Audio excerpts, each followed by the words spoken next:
Welcome to Cleaner Air Oregon's Human Health Risk-Based Rules webinar. My name is Leah Feldon from DEQ, and I'll be the moderator for today's event. Thank you for joining us for this interactive session, which is the second of such online events scheduled.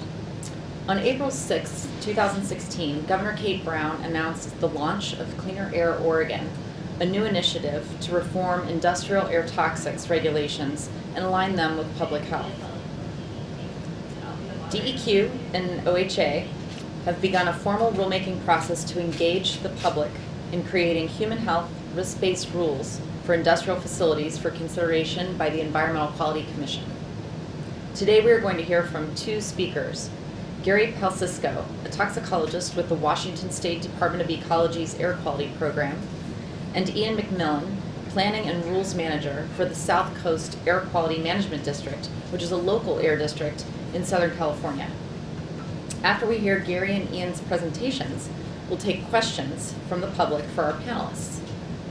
And with that, I'll turn it over to Gary to discuss Washington State's air toxics permitting program. Thank you. As she mentioned, my name is Gary Palcisko. I work with the Washington State Department of Ecology in the Air Quality Program.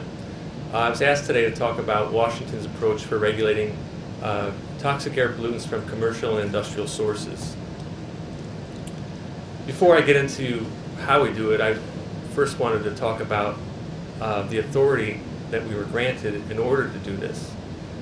So I'm going to read a brief excerpt from the Washington Clean Air Act. And basically, I took two concepts from this longer excerpt about the intent of the chapter and act. And basically what they want to do is to secure and maintain levels of air quality that protect human health and safety. And then there's a bunch of other stuff that was in there. And then I cut out that part. And to promote the economic and social development of the state. So the things I wanted to highlight here is that the legislature of Washington, when they wrote this act, they wanted us to both protect human health and safety and make it so that it wasn't going to be crippling to the economy, essentially is how that's to be read. The act also provides authority for some of regulating of our commercial industrial sources in three key concepts. The first is it allows us to put together a registration program, and what that is essentially it is sort of a catalog of the sources that have potentially significant or a level of emissions that we're concerned about, and it allows us to inspect them and look at their control strategies to see if they're meeting appropriate rules and regulations and they're working properly. The other is it allows us to establish reasonably available control technology, and I'll get into that a little bit later. And finally, it set up the authority to have a notice of construction process, and what that is, it's a pre-application process before a facility is built or an emission unit is changed or modified at a facility. It allows us to go in and look at that to make sure that that facility is going to be emitting pollutants at a level that's not going to harm human health and safety. So now specifically I'm going to talk about the toxic air pollutant regulations as they are in Washington State. And first I'm going to start with looking at existing sources. So the reason I chose a picture of this facility is it's a facility that was born in built in the 1920s. And there's sort of a fabric of rules that cover this facility, specific to air toxics. And the first are the federal rules, and these are the National Emission Standards for Hazardous Air Pollutants.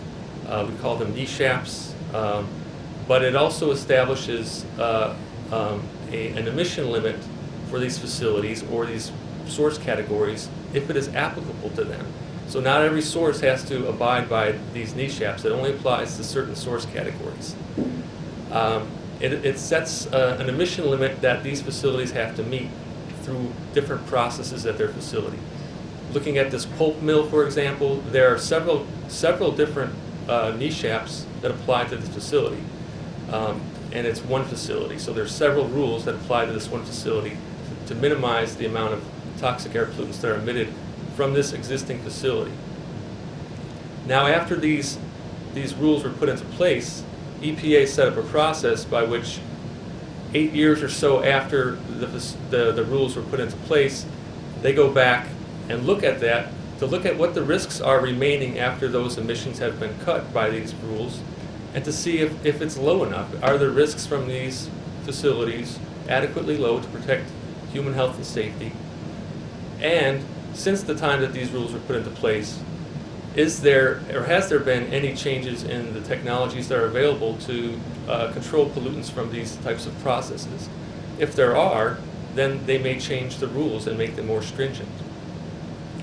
Now, for Washington State, we have a provision, as I mentioned previously, a provision that allows us to implement reasonably available control technology. And what that means is if we find that there's an existing source that could be posing a problem, we can go to that source or those category of sources and start to make rules or an emission limit that uses what we consider to be reasonably available control technology. This is to differentiate from new sources.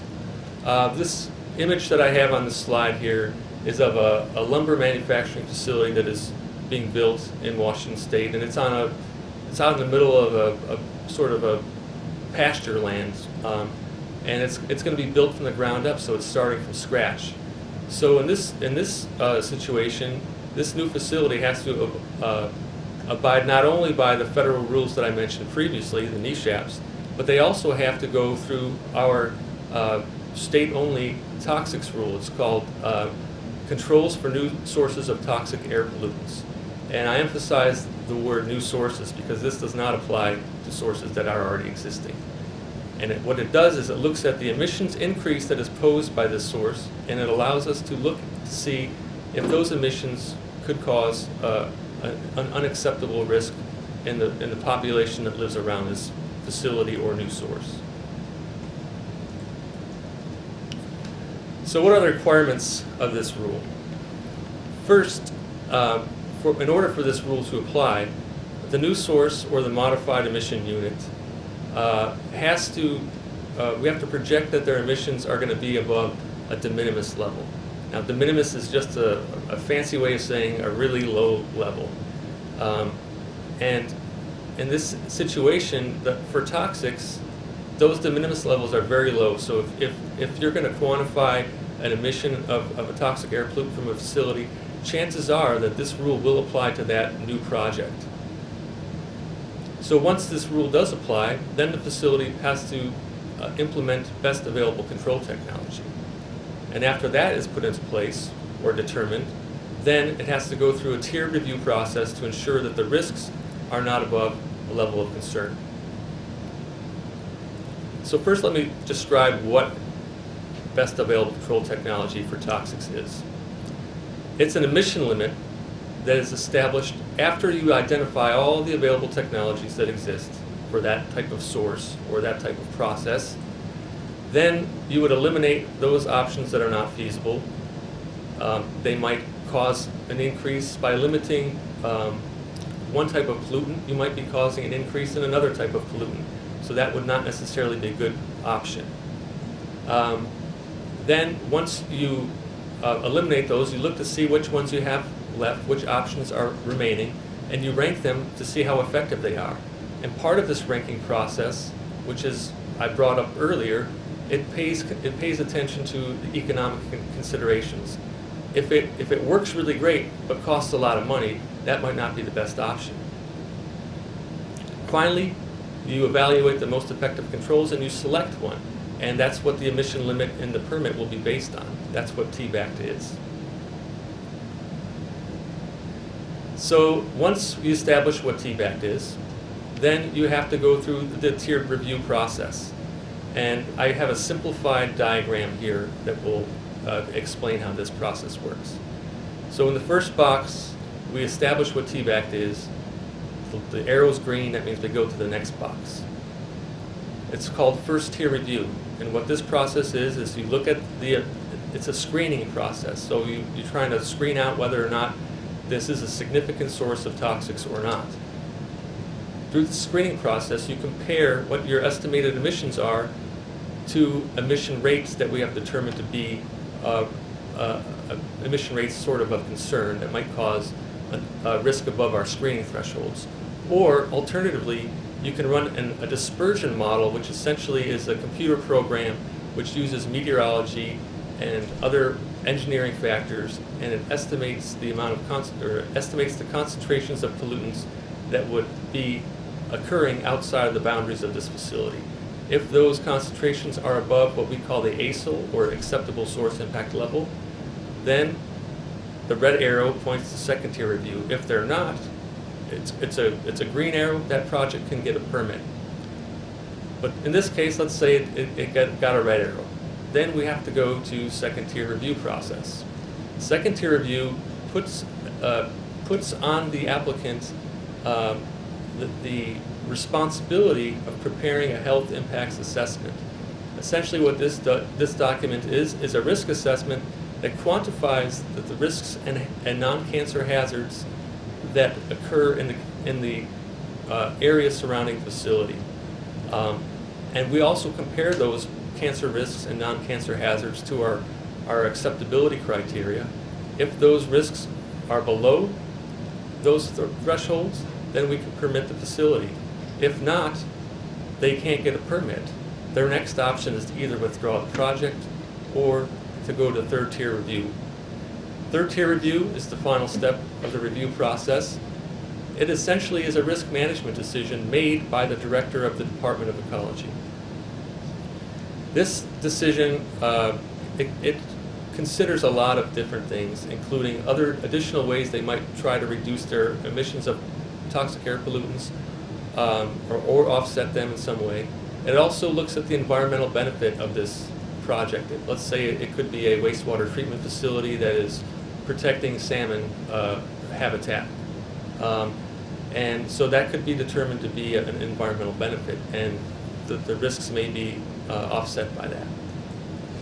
If the director decides that the risks are still not acceptable, then they cannot get a permit.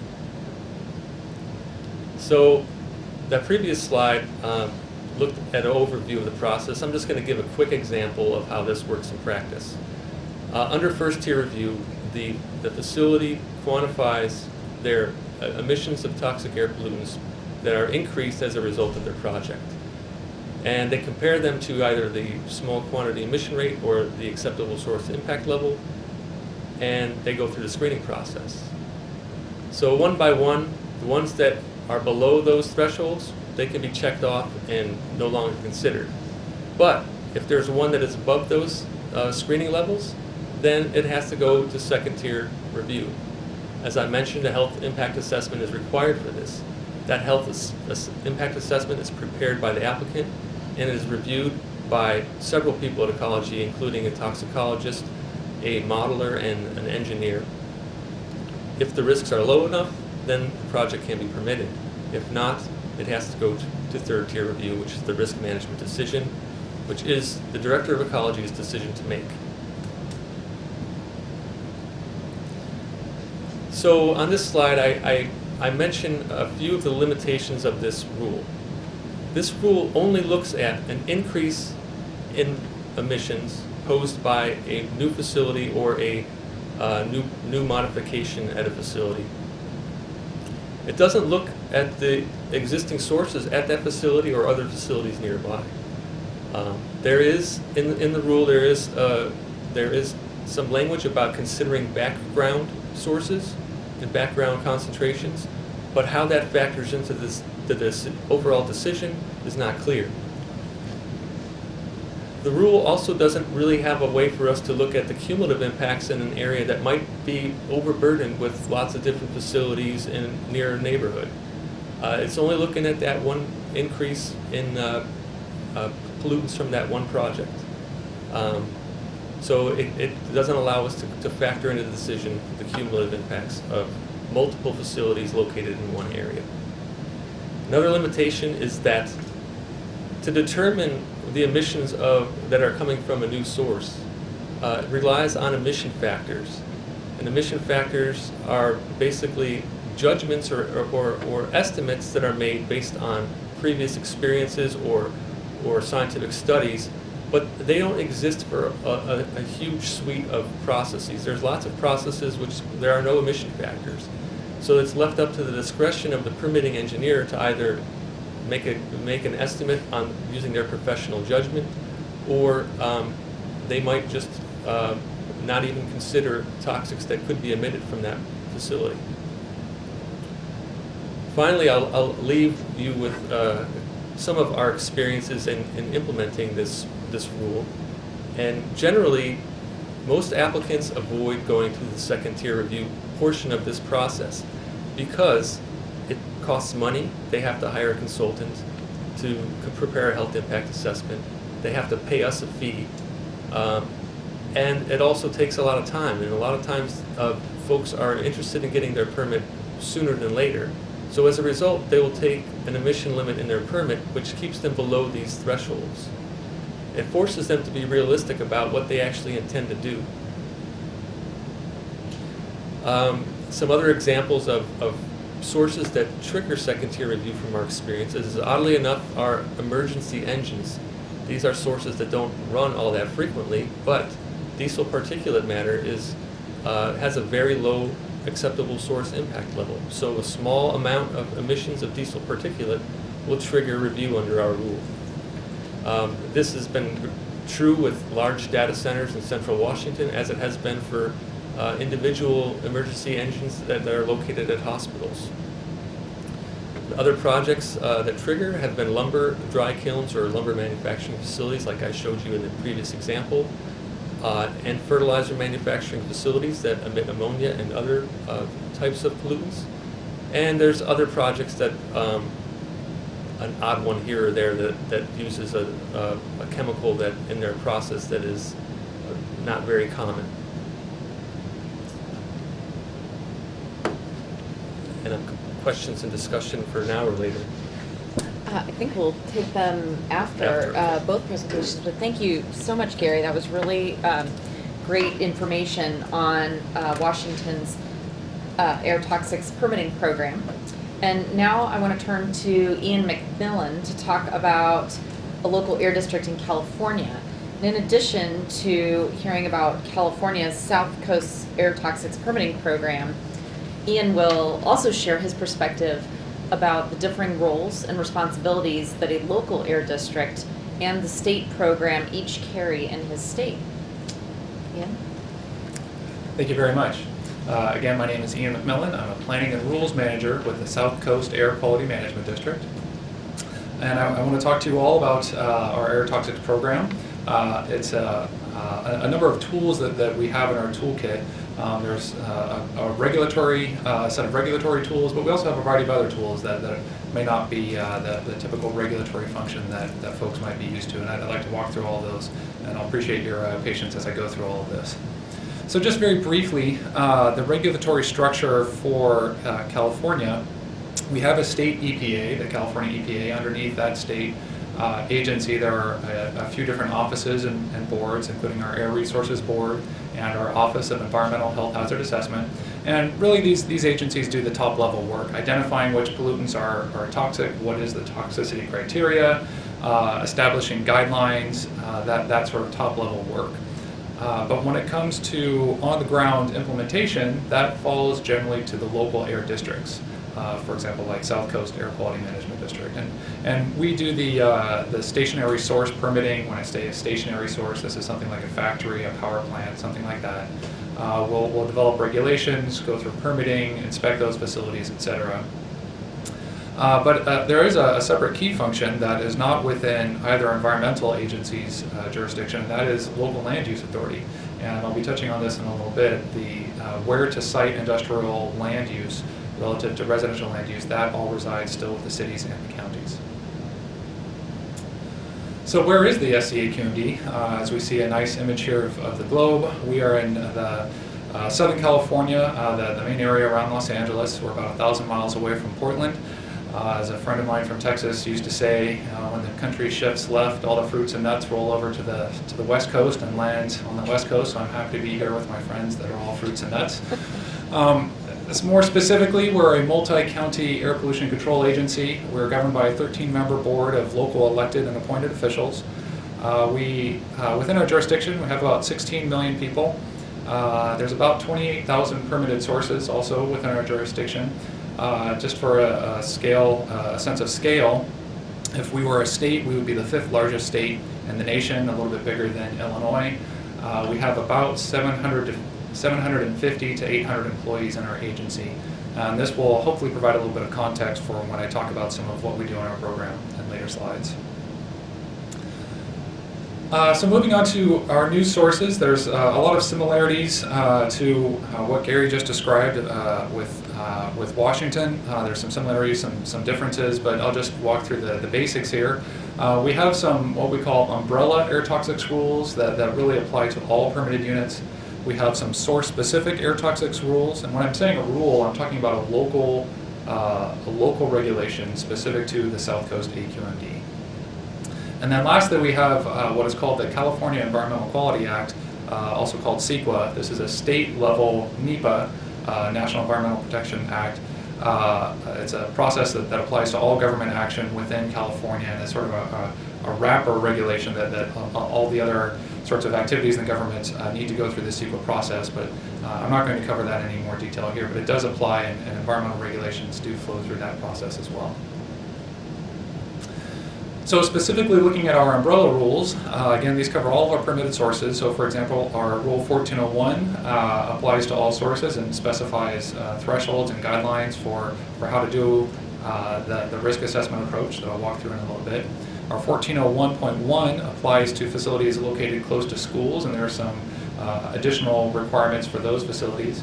And our Rule 212 is our public noticing rule, and it has a similar approach to the 1401 rules. All of these rules take what is called a health risk assessment based approach. And this is similar to what Gary described, where health risk assessment is it's effectively a computer model where you input the emissions from a facility into the computer model. You also input local wind data and other factors. And the model will then predict what the pollutant levels are going to be out in the community. Based on these pollutant levels, you can then calculate what the potential health risks are. When we say a health risk, say for example, we often talk about cancer risk. And a cancer risk is typically a fairly low risk. We typically talk about it in chances per million, similar to how you might talk about a percent, say 10% chance. People are familiar with that concept. That's really talking about 10 chances per 100. While with air toxics risks, those risks are fairly small, so that's why we talk about chances per million. So for our permitting thresholds, we look at a threshold of a 1 chance per million cancer risk, and if a facility is not implementing best available control technology, then they cannot exceed a 1 chance per million cancer risk. If they do have best available control technology, TBACT, then they can go up to a 10 in 1 million cancer risk. Just for a bit of context, the overall chances of getting cancer for an average US adult is about 4 chances in 10, or 400,000 chances per million. That includes all factors such as diet, genetics, lifestyle, etc. So we're talking about fairly low risk thresholds here. However, these are involuntary risks, so it's certainly an important consideration. Lastly, we also look at non-cancer risks, and this uses a slightly different scale called a hazard index. This is a common scale that's used, and it's based on a level of 1.0. So if a hazard index is less than 1, then no non-cancer health effects are expected.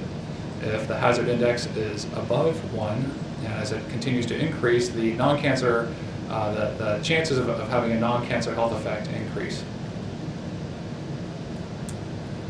So in addition to these umbrella rules, we have a variety of source-specific toxic rules that really are much more prescriptive. Those umbrella rules just set general guidelines and thresholds, and facilities can kind of take whatever path they need to get under that threshold.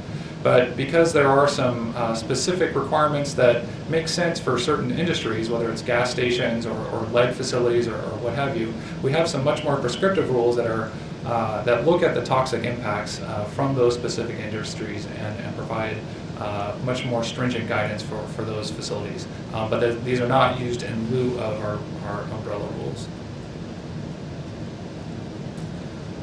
Moving on, if we look at the existing sources and how do we regulate existing sources, this is typically done through what is called our AB 2588, Assembly Bill 2588.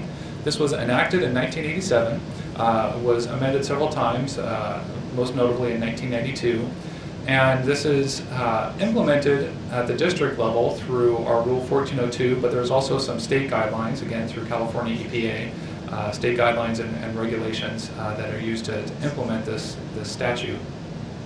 The program itself is funded through fees from AB 2588 facilities, so it's fully funded through that fee program.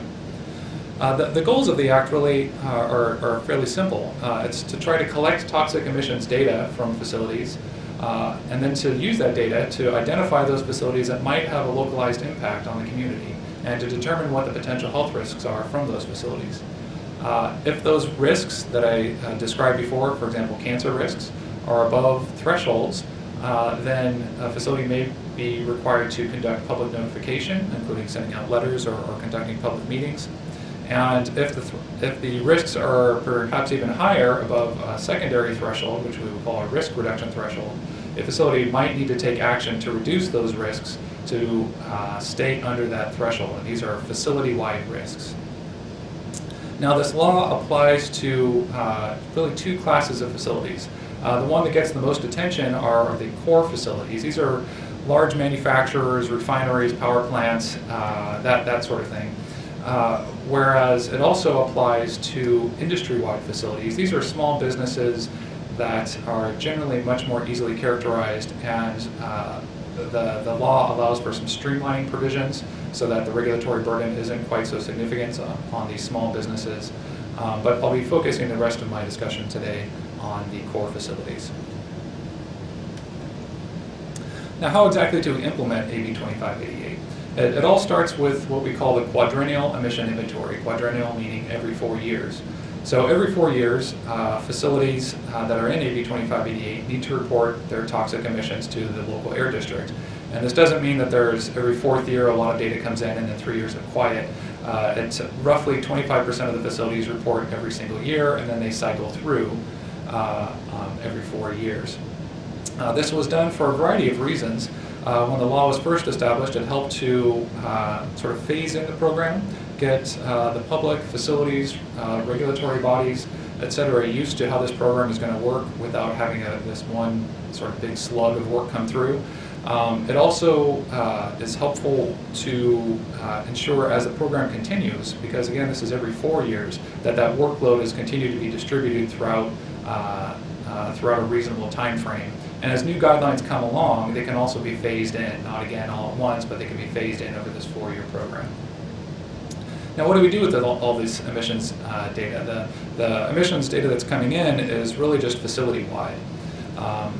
Now, there's a streamlining process that we call prioritization that looks at just the emissions data itself, as well as the closest, what we call a receptor, for example, a residential location or a commercial location.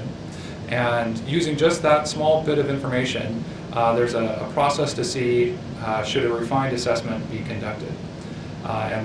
Through this prioritization process, there are different categories of facilities. Those in the highest category move on to the next step, which we call an air toxics inventory report, an ATIR. This ATIR is a much more comprehensive report. It has a much longer list of toxics, emissions that are input. It also looks in a very granular level. Are the emissions coming from this building, from that building? Are they going through this stack during the day, at nighttime, etc.? And a very detailed look. And this is really just an input file that is then input into a health risk assessment. And this is what I described before, that goes through dispersion modeling, a computer model that then predicts pollutants out in the community, where you can calculate health risks. And then again, if the risks are above certain thresholds, you might move into public notification or risk reduction.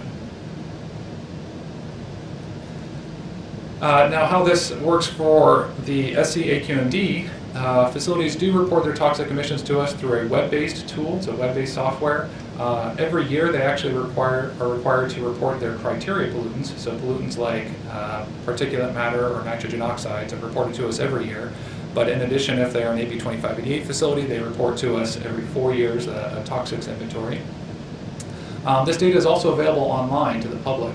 And we find that routinely this is one of the top hits on our website of people going and trying to understand what is the emissions profile for a facility of interest.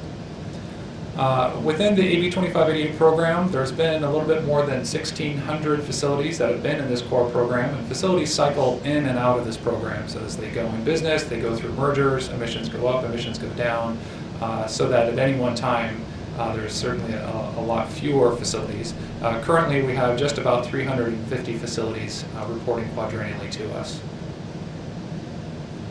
Now, if we look at the results of this program, about 300 facilities, a few more, have conducted a health risk assessment since this program began back in the early 90s. And a few of those facilities have actually had to do multiple health risk assessments. That's why we see that there are 339 approved HRAs for only 307 facilities. Some facilities will have to go and do multiple HRAs.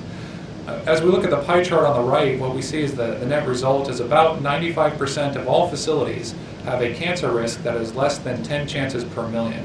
And that would be at the maximum exposed receptor or maximum exposed location.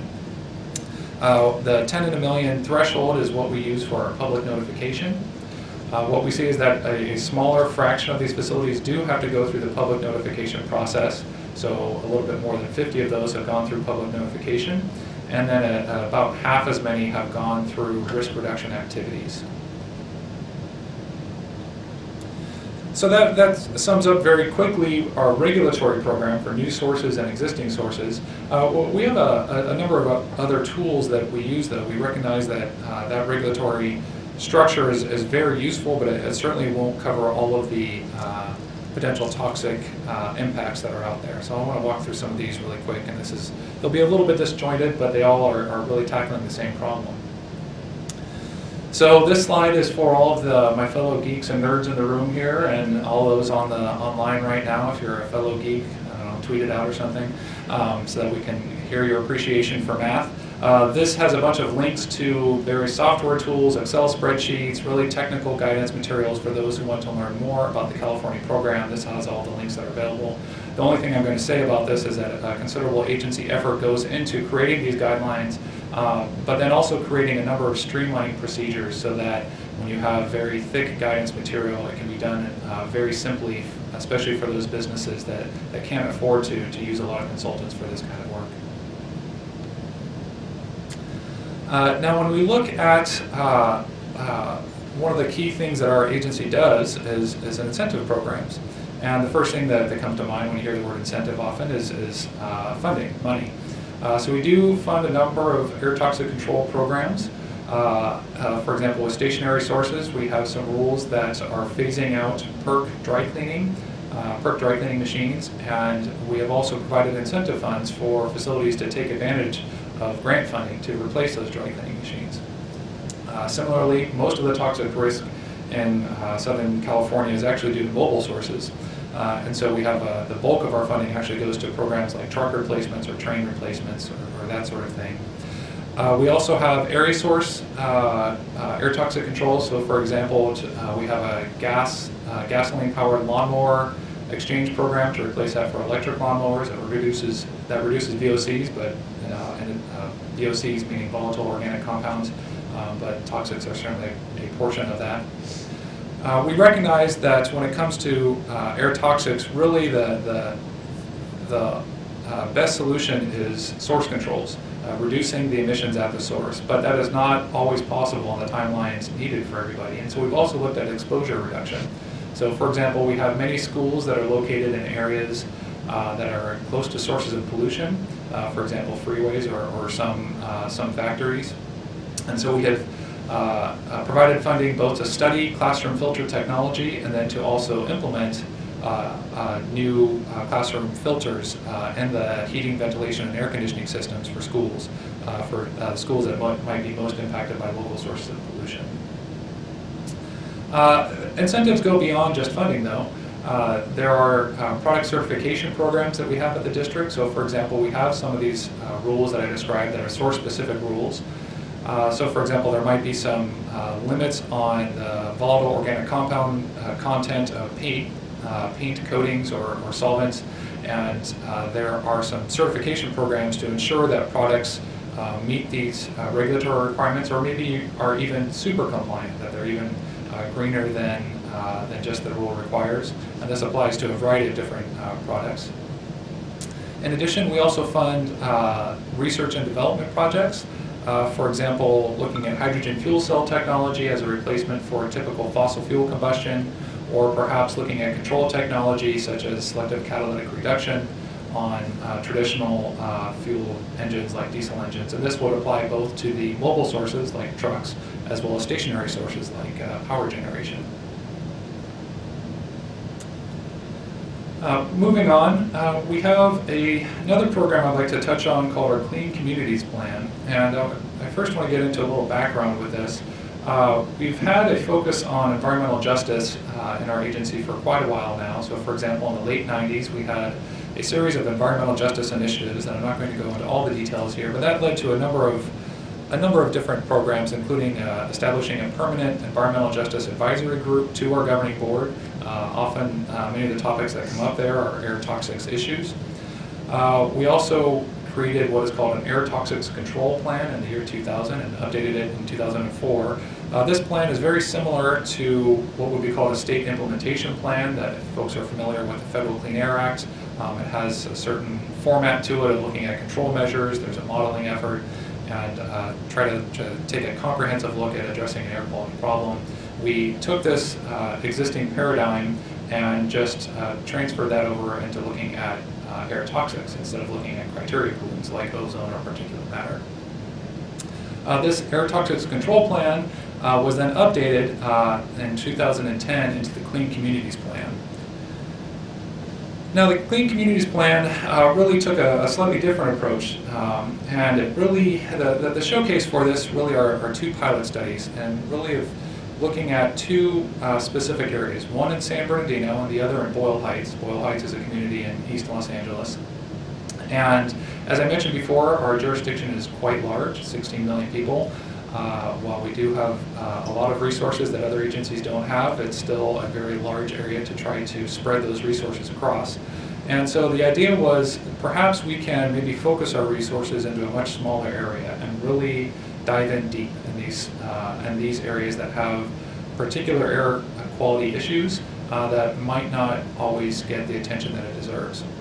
And so the idea being to really focus a lot of resources in those communities, do some showcase projects, look at funding specifically in those communities. And a big part of this was partnering with local stakeholders, and that includes local government, a lot of partnering with local businesses, both large and small, local community groups, schools, and what have you. This obviously included a lot of education and outreach. There was a technical component of looking at emissions and modeling and inventories. But in addition to that, we also had an actual health study of looking at what are the actual health outcomes of people living in these communities from some specific facilities, for example, rail yards. And lastly, there's a critical piece, which is evaluation, to see how well does this approach work. And what we found is that, as with any program, there's a lot of things to take away from it, things you want to improve next time, and things to build upon. And we're actually at about that stage right now. We're just finishing up these pilot studies in those first two communities, and we're looking to start expanding that to some other communities throughout our jurisdiction.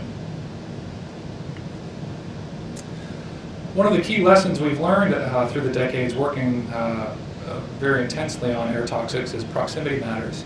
And so this image that's shown on the screen here, the background image is an aerial photograph of a portion of South Los Angeles, and you see all the little dots there, the pink and yellow and purple dots. Those are all sources of air pollution. And you see that they're mixed in with a lot of other land uses. So in the circle, a zoomed in image of a typical set of land uses in Southern California where you have residences that are butted up right next to commercial and industrial areas that might have air pollution sources, that might be right next to a rail line, which is might be right next to a freeway, et cetera, et cetera. And we have a lot of these proximity issues that we work on with our local government agencies at cities and counties, but a lot of this is legacy from decisions that might have been made 50 or 100 years ago. So when looking at these proximity issues, one of the things that we really try to focus on is how do you evaluate the problem? Well, one approach is through an air toxics monitoring program, and we have a fairly robust program that looks at both permanent monitors that are stationed all over the state, several in South Coast AQMD, and these record air toxics such as benzene and hexavalent chromium continuously through the years, and you can really get a sense of what's happening through the years with these permanent monitors.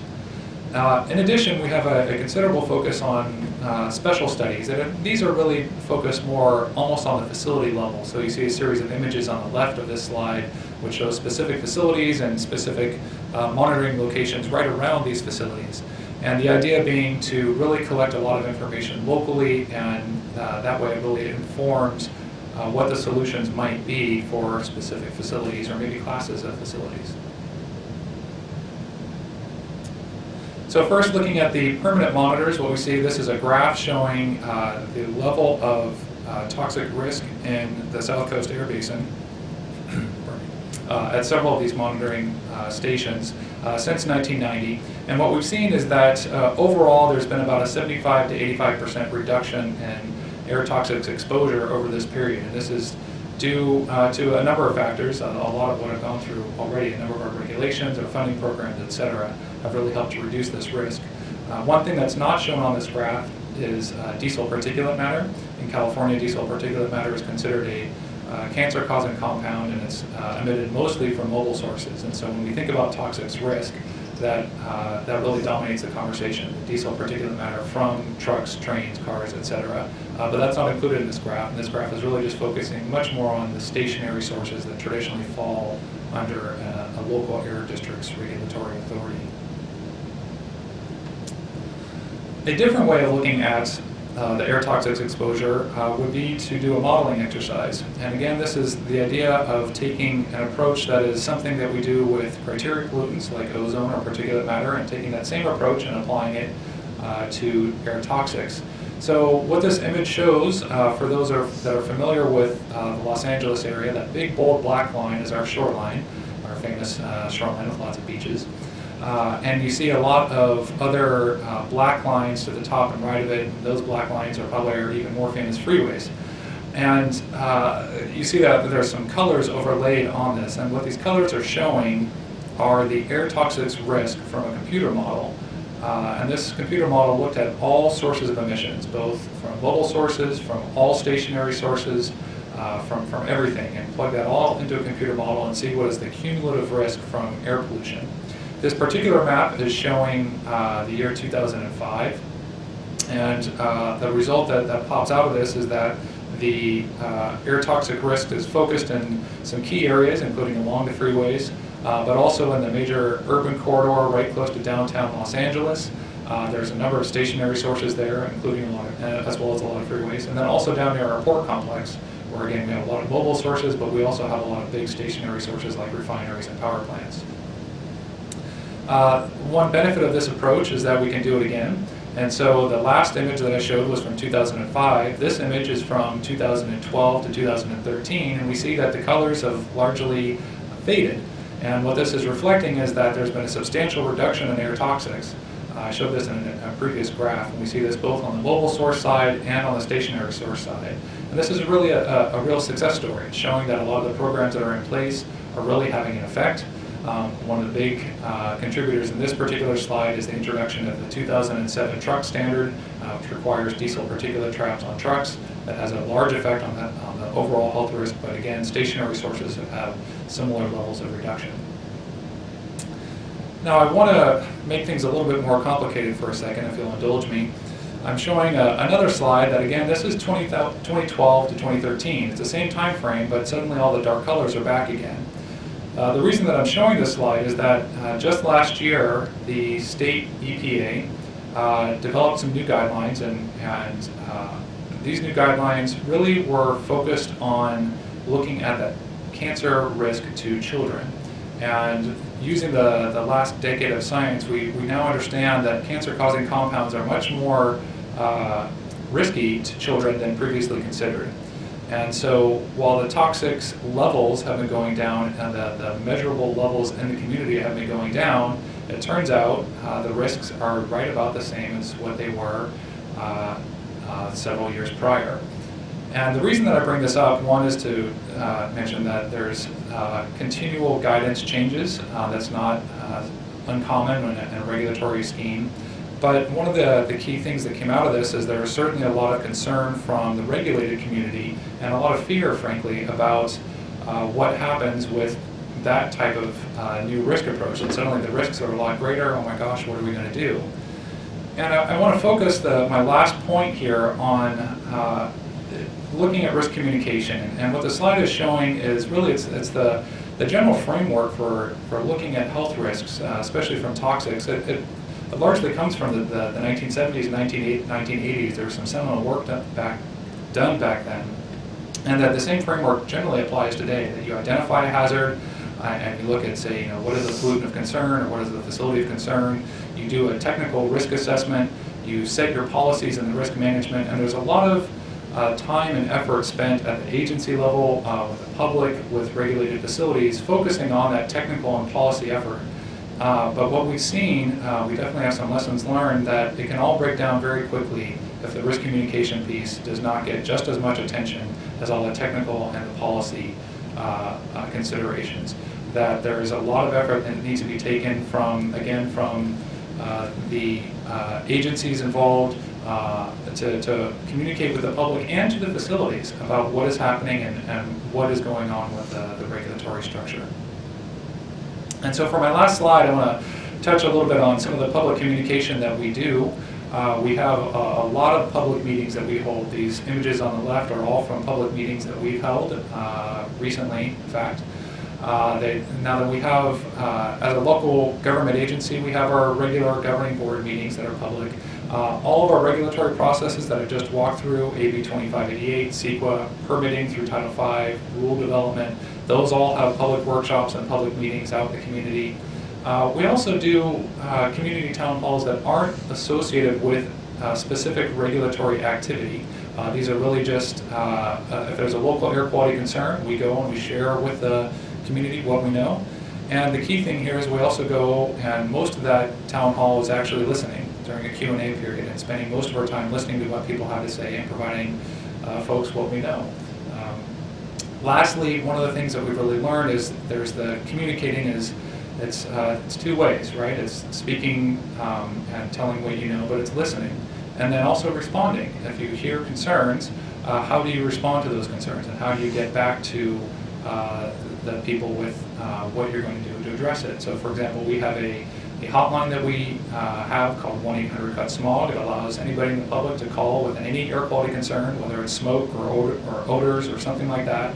It allows our inspectors to go out and visit the air quality issue and see what's going on and then get back to people about what the concerns are. We also have a number of working groups that, again, we share what we know and then hear from the key stakeholders and let them tell us what they know, and then we can go back and forth and try to come to some sort of consensus. And with that, I'll conclude my presentation. Thank you very much, Ian and Gary. We really appreciate those presentations. They're very informative. And we're now turning to the question and answer portion of the program. So if you are watching via the live stream available on the Cleaner Air Oregon website, you can send questions into our email box at info@cleanerair.oregon.gov. If you wish to send a question via Twitter, use @cleanerairor.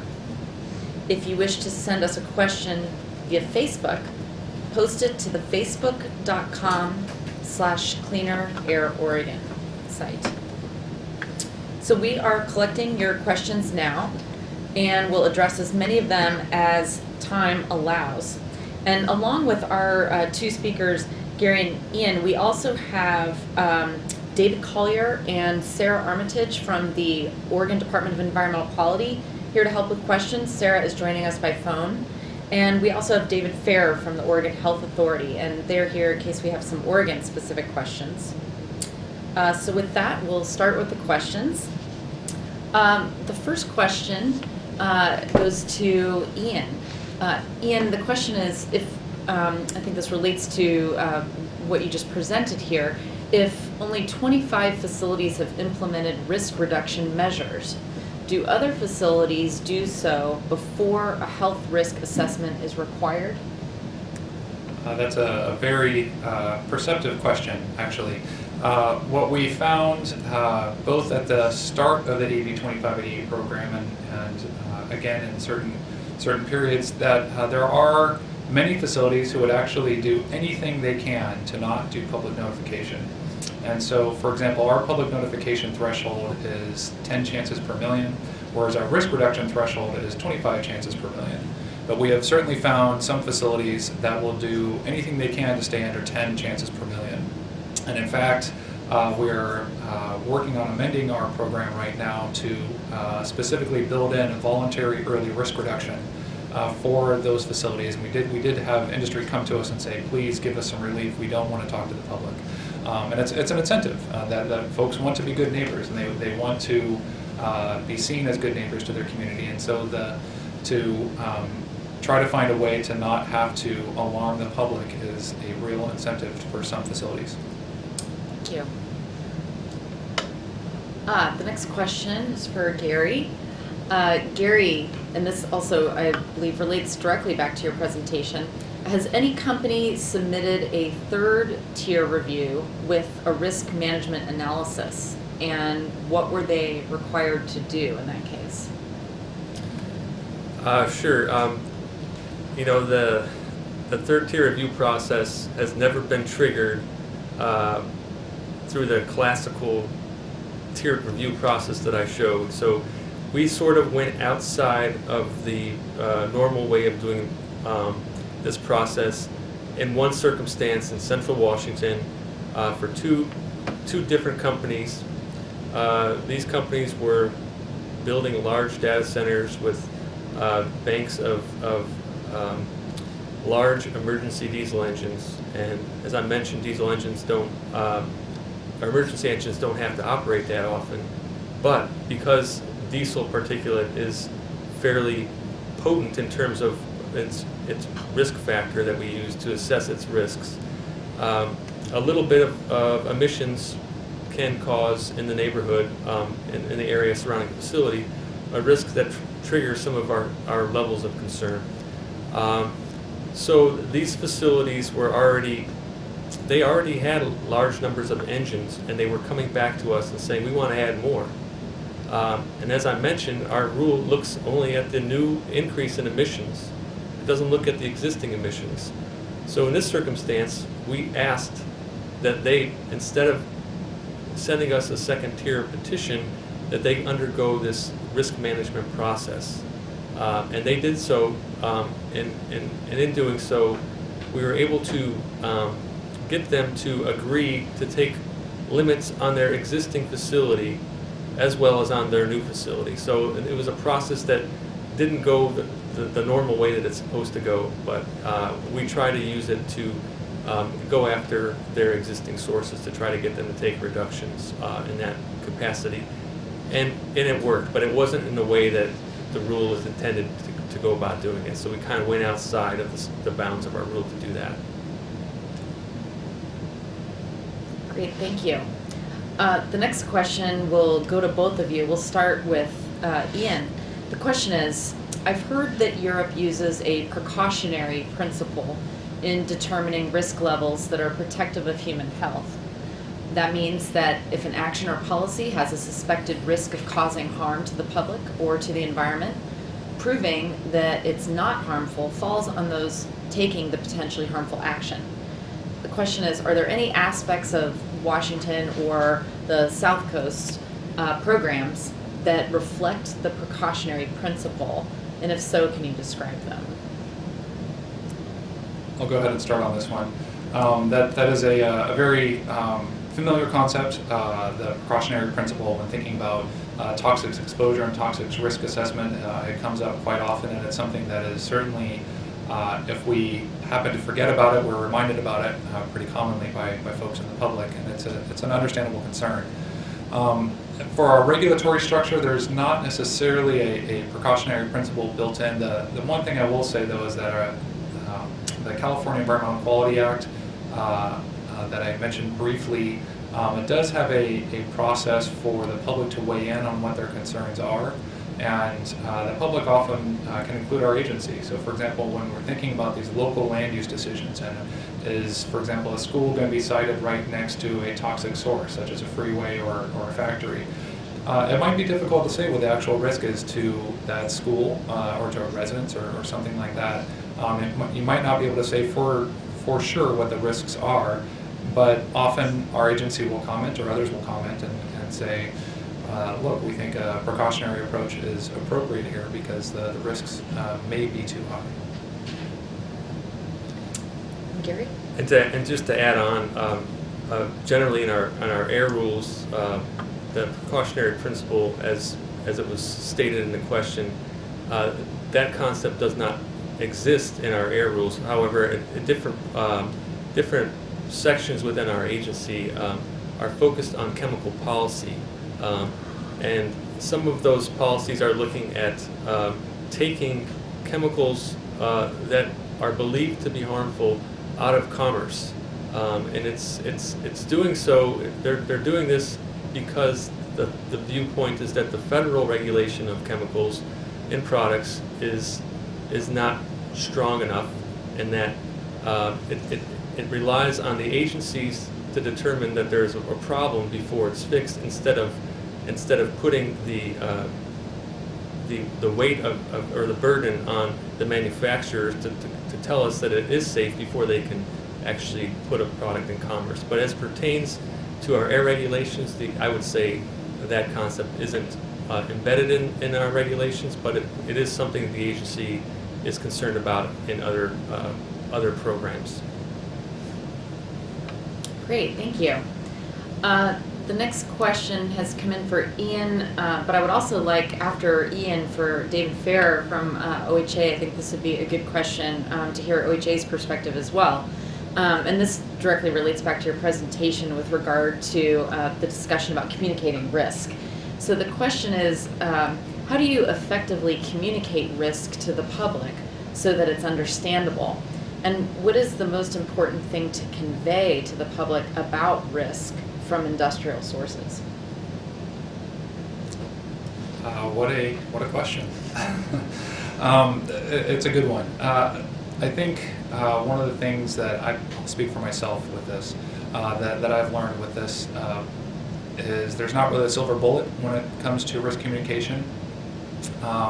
It's important to tell what you know, but to tell it in a way that the public is familiar with.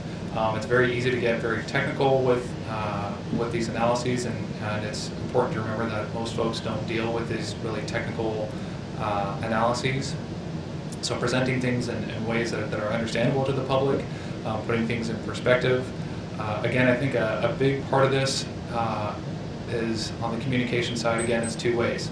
It's the communicating out and telling what you know and being forthright about it, but then at the same time listening very respectfully and with a keen ear to hear what people are saying and following up on what their concerns are. And I think that's showing, whether it's the public or facilities or whomever it is, showing that you're listening with interest and that you're going to respond to what they're saying goes a long ways.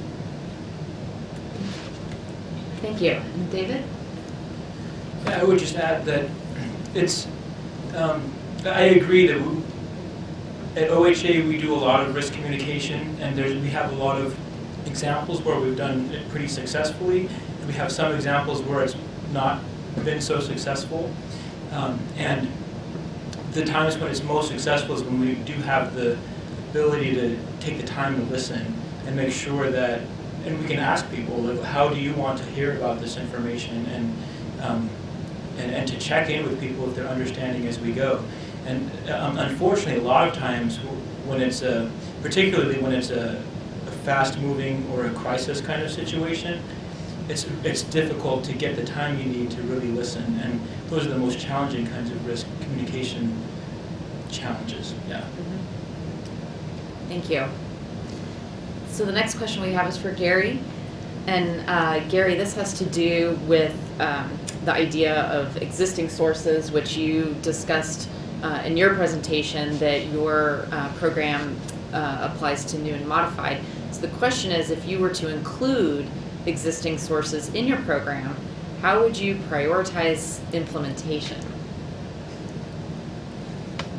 Well, if I had to do it by myself without the help of my colleagues, no, I think that a first place to start, I believe, would be to develop an emissions inventory of sources of toxic air pollutants. And that's easier said than done. That would be a huge undertaking.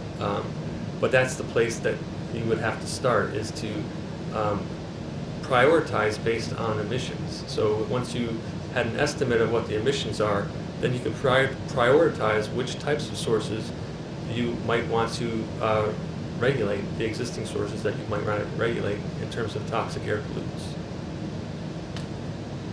Great, thank you.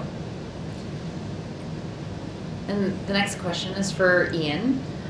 Ian, in general, can the public get up-to-date information about regulated facilities from your agency? And how do you ensure that that occurs? The short answer is yes.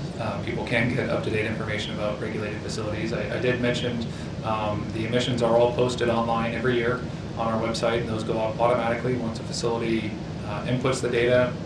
By the next day, typically, or maybe within just a few days, that information is automatically placed online. For certain facilities where they might have some additional public interest, say for example they might be a facility going through public notification under our AB 2580 program, we typically develop a web page specifically on that facility where we might post monitoring data, the health risk assessments, emissions data, compliance information, everything else that we might know about that facility. California has a Public Records Act that is similar to the federal program, where we get a lot of public records requests, and we share all those. There's a lot of effort taken at the agency to fulfill those requests.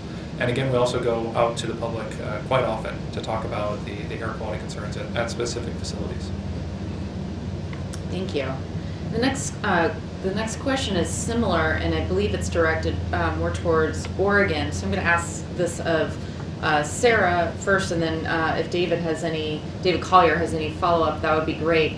And the question is, can I get online access to what is contributing to the greatest risk in my neighborhood?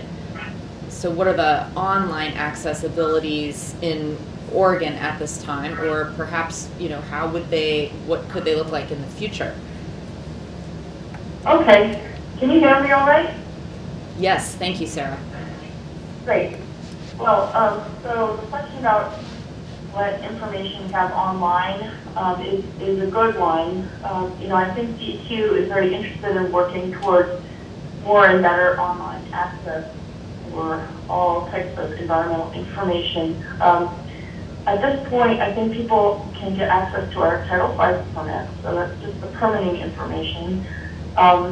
We also have online access to our air monitoring data. It's our air quality annual report, so people can find that off of our website.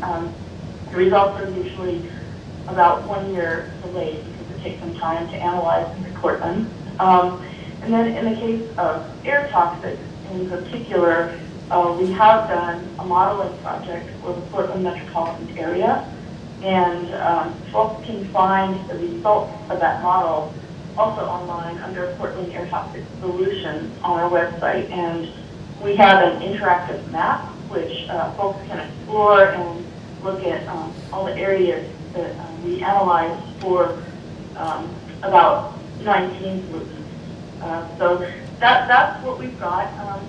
there anything else you'd like to add? That covers it. If I may, I might actually add in just a little bit extra information. Speaking, I don't work for EPA, but there's others in the room that do. There is something else called the National Air Toxic Assessment that has a lot of data available nationwide about toxics from facilities, and it includes a risk assessment as well as some toxics information at the kind of the community level. And in addition, there's also the Toxics Reporting Inventory Database, TRI, that has additional information about toxic releases from facilities. So there are some national products that are also available. I'll say, speaking now for my South Coast, had often the local information is sometimes more refined and has a little bit more information in there for you. At least that's been my experience down at EQMD. Thank you, Ian. The next question is actually for you as well. The question is, what happened to the 28 facilities that conducted public notification activities, and did the public accept them not having to implement risk reduction measures? This is very good questions coming here, very perceptive. So there are, I think this refers to one of the slides where I showed that roughly 53 facilities had conducted public notification, but only about 25 of those had conducted risk reduction. And so this obviously, there's challenges with both kinds of public notification meetings. We still do public notification if a facility has to do risk reduction, but oftentimes, the message is different there as far as what the follow-up is going to be, and that there's going to be action taken to reduce risk. But that risk is only going to be reduced down to, say, for example, 25 chances per million, which would still be higher than the public notification threshold. So often the public doesn't want to hear that. At the same time, it's a different challenge to say, well, the risk is 11 in a million, and our agency has no requirements for this facility to do anything else but to tell you about it. What we've often found, though, is that facilities will come to the meeting. They also are provided an opportunity to communicate with the public side by side with us, and oftentimes they will, on their own, talk about what they are doing to ensure that risks are continuing to be reduced. And so most times there is some additional information that is being provided from the facility or from the air district that there might be additional regulations underway to address that risk. So it's pretty rare that there's something that's just left out there without any further regulatory action. Great, thank you. The next question I have is for both Gary and Ian. And we'll start with Gary. The question is, how did your program get started? And did you implement all at once, or was it a phased implementation? This question sort of predates my involvement in the field, but I will go based on what I've been told from other folks that work at my agency. The program started in the early 1990s. It was after EPA, the Federal Clean Air Act was revised. Those revisions in 1990 included considerations of hazardous air pollutants, which are also known as air toxics. At that time, there wasn't a uniform way to address air toxics, so many of the states started developing their own programs. At this time, in the early 1990s, the Department of Ecology felt that since we already have an existing regulatory structure that allows us to look at new sources of air pollution, and those were looking just at the criteria pollutants that Ian mentioned previously, the particulate matter, ozone, nitrogen oxides, sulfur dioxide, and lead, carbon monoxide. Those permitting programs only focused on those pollutants. Didn't specify any amount of air toxics that was acceptable to emit. It didn't even try to quantify them. So in the early 1990s, a new rule was added to our toolbox, and that's the sort of an earlier version of the rule that I went over earlier in the slideshow. Since it was an add-on to an existing structure, it was implemented along with sort of seamlessly. I expect that there was some bumps along the way, people having to learn a new way to do things in the regulatory community as well as the regulated, but it was, because it was already part of a sort of an existing structure, I don't think that it was too onerous at the time. I'll just very briefly add to that. I touched a little bit on the history already of the AB 2588 program in my presentation. There was a 4-year phase-in period for that program. Similar in when our new source review program came in, I think is roughly fairly similar to what Gary described. One of the things I do want to mention though is that I did walk through a fairly comprehensive program that we have, a lot of different tools in that toolkit. Those all do not happen all at once, that there's new tools get added, they get refined, and that there's a continual evolution of a regulatory program to tailor it to the local needs. And so to think that you need to bite off everything on that apple all at once is probably not something that we would undertake ourselves. I think the idea is you start with what makes sense at the time, you keep building as more information becomes available. Great, thank you. The next question is also for both Gary and Ian, and I'll start with a question and then provide maybe a little context that I'm aware of. The question is, would your program cover the glass manufacturers in Oregon? And if so, what would they have to do? And I won't presume that you know everything about the glass manufacturers that that's being referred to here in Oregon, but for a little context, these I'm presuming we're talking about the colored art glass manufacturers that have been the focus of our program lately. And these are manufacturers, one of which has a state level permit and the other doesn't have a permit because it didn't trigger levels at which it needed to have a permit in our current program. These are manufacturers that use metals such as cobalt, cadmium, chromium, nickel, manganese, selenium, and they use those as raw materials, and they have furnaces that ultimately emit those metals. So that's kind of the context. So I'll start with you, Ian. The question is whether your program would cover those manufacturers, and if so, what would they have to do? So thinking about the regulatory program that I described for both new sources and existing sources, just based on the basic information I know, that I think both programs would apply to glass manufacturing facilities. They would be required to go through the new source review and to demonstrate that their risks would be less than our thresholds. And in addition, they potentially could be part of our existing source program, AB 2588 as well. Based on everything you described, I would imagine they would be. There are some facilities that have, say, de minimis emissions that do fall out of that AB 2588 program, but from everything I've heard, I believe they would probably be in this program. And that's a good point you brought up. I didn't, obviously provide any context on levels of emissions, so you can take that into consideration in the answer as well.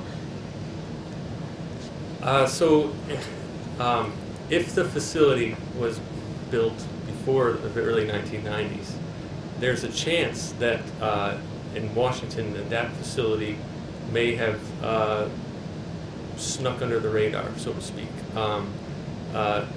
It's typically what would happen. So if it was built, let's say a facility was built in the 1970s, and then it's a registered source of air pollutants. I mentioned that there was a registration program.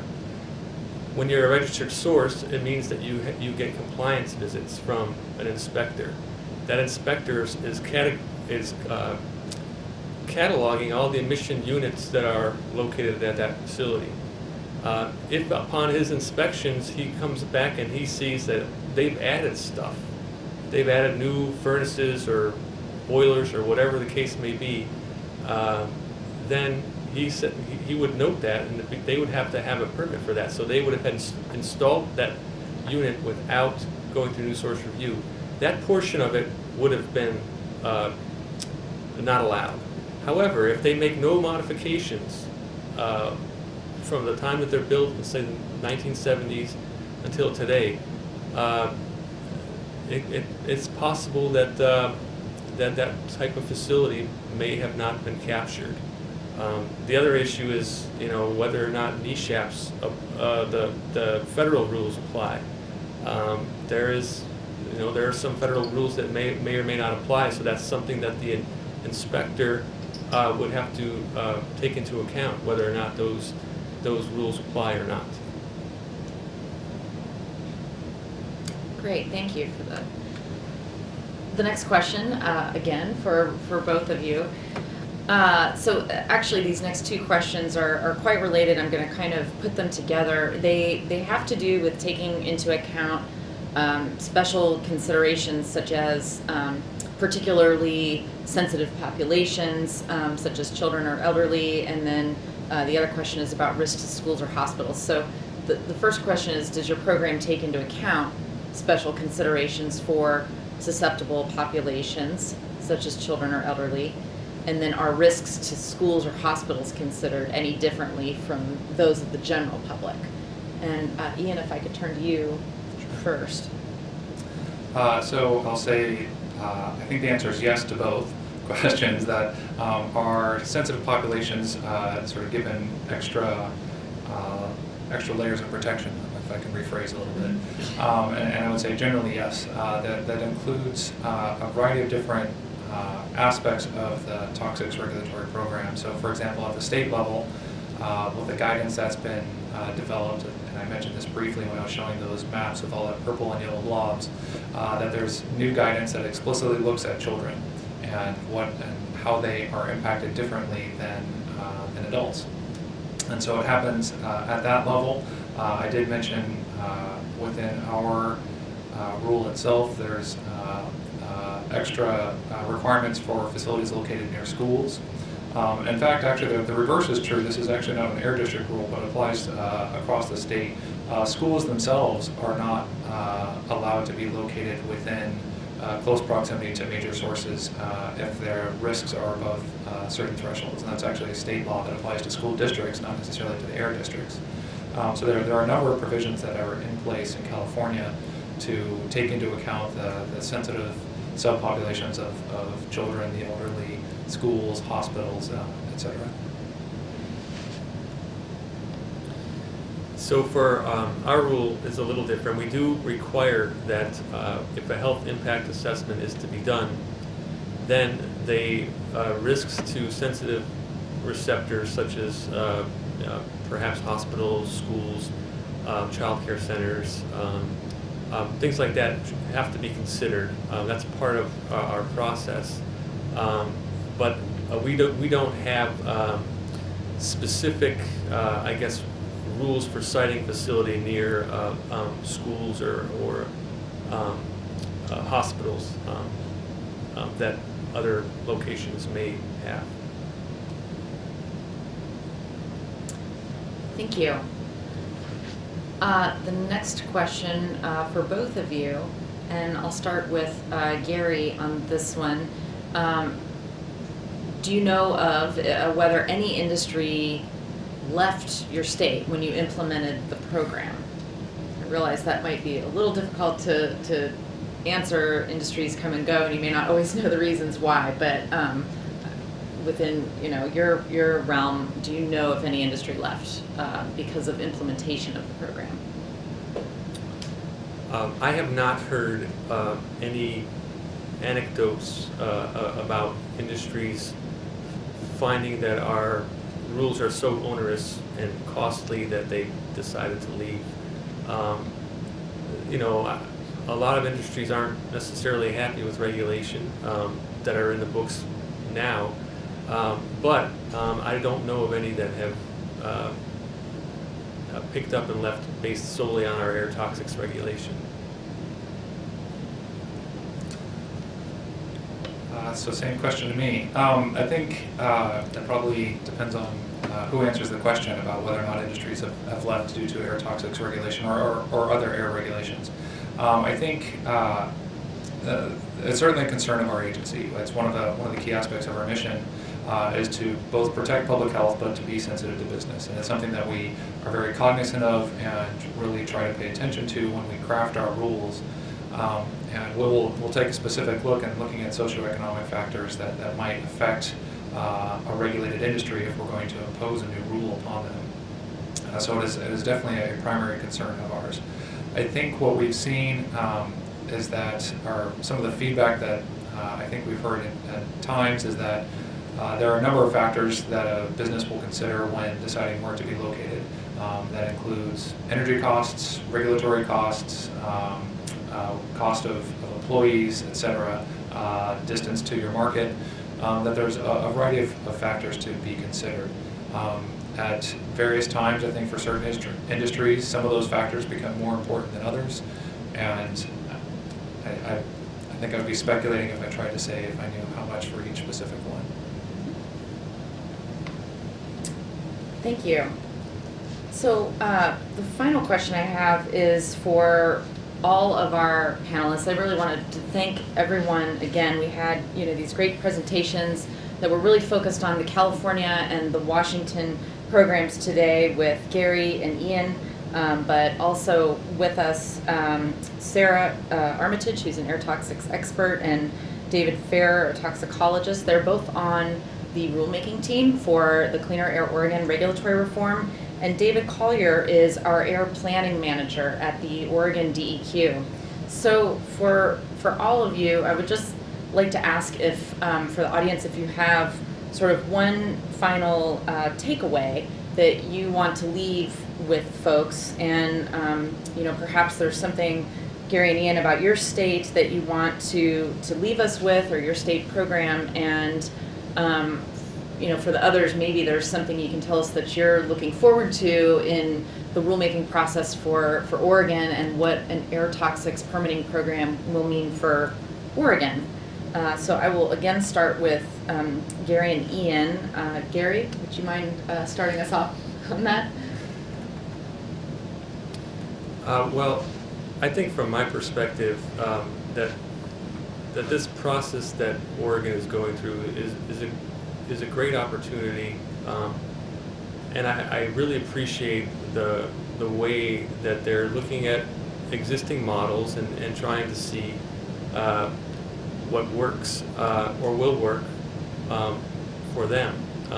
Obviously, there's a lot of differences between what goes on in California versus what goes on in Washington, and I think that the way that this process is shaping up is it's going to learn lessons from not only what we think is working in Washington, what we think could be improved, and I think the same is true for Ian. He would probably have similar sentiments.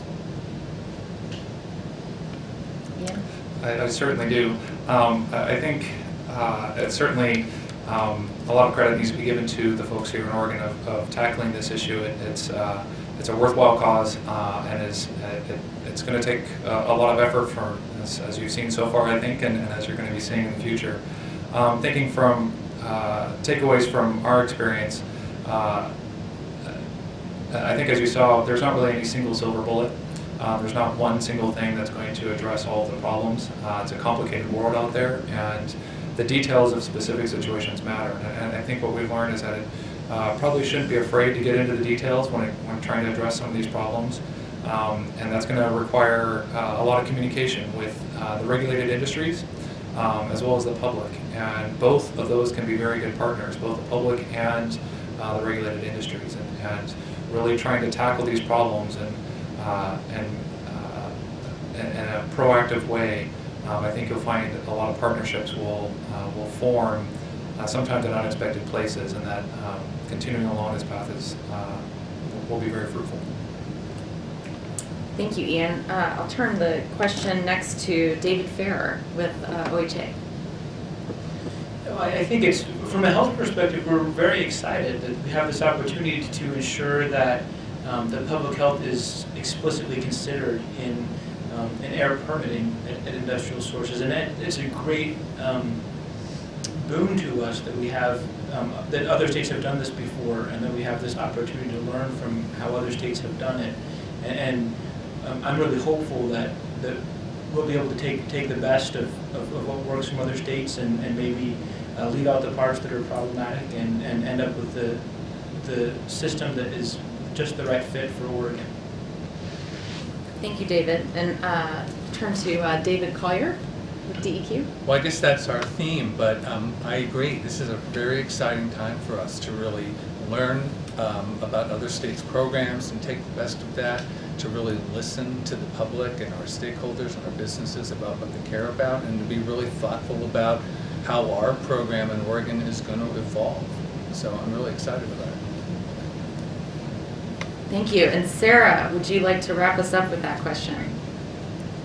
Sure, I'd be happy to. So I agree with everyone that we have a very valuable opportunity to improve public health protection in Oregon. I think we're all very excited about that. And for the next 2 days during our technical work group, and also in 2 days at the end of July, we'll have Ian, Gary, and other experts joining us to analyze the pros and cons of various state models. We're really looking forward to that work. I think it'll be very productive. We also very much appreciate all the public participation and input that we're getting, and really are grateful for all the help and collaboration that we're having from other states and experts nationally. Thank you, Sarah. Yeah, thank you to all the panelists. I couldn't agree more, and I definitely want to echo Oregon's thanks for having the expertise from California and Washington to help us along in this process, and we really look forward to having you on the technical work group, as Sarah mentioned. And so that's all the time we have for questions today. Thank you again to all of our panelists, and especially to Gary and Ian for the informative presentations. If you didn't get your question addressed today, remember that we are capturing all questions, and we'll post a question and answer sheet at the cleanerair.oregon.gov website in the near future. I want to conclude by just briefly covering the other engagement opportunities that are coming up as part of the Cleaner Air Oregon rulemaking effort. As we just mentioned, we are convening a technical work group on June 29th and 30th on other statewide models of health-based regulations and permitting programs, and we'll be inviting public comment at the end of each day's session. The technical work group will meet again on July 27th and 28th to complete their work. DEQ and OHA will hold public policy forums in 4 areas of the state in September and October 2016. DEQ and OHA will appoint an advisory committee to make recommendations on the proposed rules as well.